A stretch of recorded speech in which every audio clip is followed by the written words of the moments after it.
It's been fun watching the climate for guest speakers change over the last few years.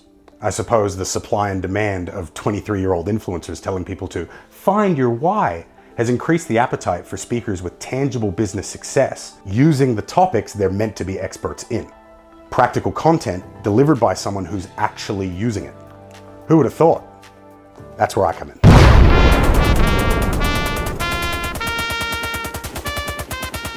Okay, so the T-Rex is a joke.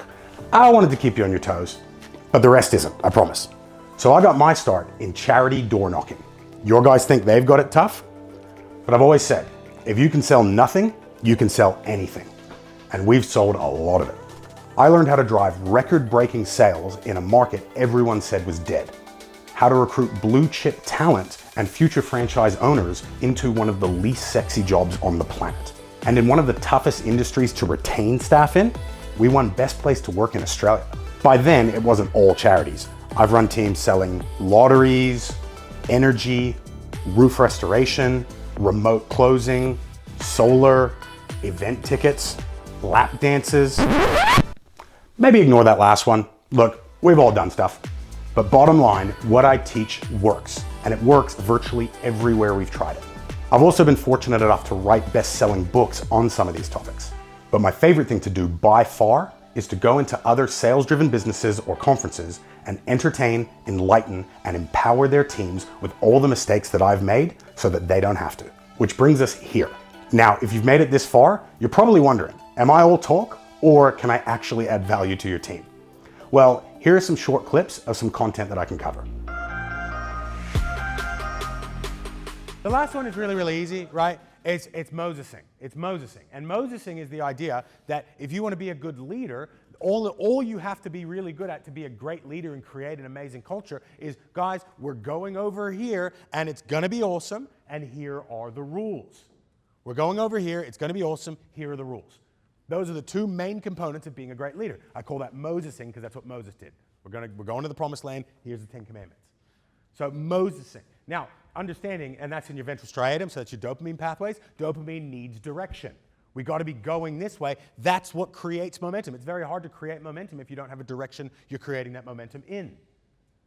Because the literal definition of momentum is displacement times mass. How big is the item and what direction is it going? That's what creates momentum. You take displacement out of that, you just got a fat mess of mass. Like you used to be. Right? And the other thing is, having that aim, having that focus, it occupies your brain so it can't enter threat detection mode. Who here has had a partner not work for an extended period of time? Does your arguments and problems go up much when a partner's staying at home? Right? So because if people have something to focus on, then they're not going to focus on the negatives. And so the actions, a compelling what's in it for them goal. And I really hope you take this one away from you. KOTG means keeper of the goal. Your job is to be keeper of the goal. As a verb, keeper of the goal means literally talk about your goals, the team's goals, the direction of the team, and most importantly, their goals, 80% of the conversations you have with them.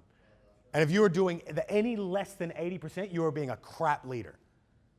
That people do not think about their own goals anywhere near enough. And guess what? It's actually going to motivate you more talking about your goals. It's affirmative. Who here has eaten at a fancy restaurant? Right? Walk me through the process. Walk me through the process. So you go in there, the maitre d' sits you down and you look at the menu and you go, ooh, that looks nice. And you order your starters, you order your mains, and what happens? Food comes out. You eat the food, it's normally delicious, right? Then what do? Well, if you're me, you get dessert. Well, you get your second dessert because I already had some of the start, right? But then you go up and you pay. Everyone familiar with that? It's not how success works. People think that's how success works.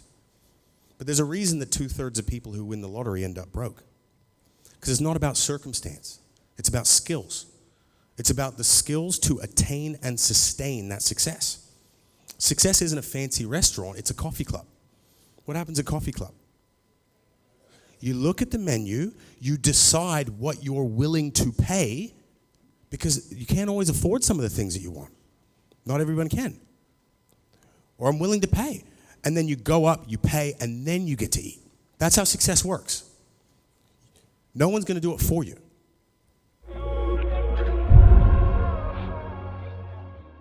What to look for when hiring the perfect salesperson? One person can completely change the culture of an office, and having the right kind of people in to push those standards and create that belief, it can be the thing that you look back on and go, that was the moment that we became great. It's a big deal. But there are a couple of predictable things that you can actually look out for to make sure that you're hiring a great person. The first thing that I really look for is someone's drive.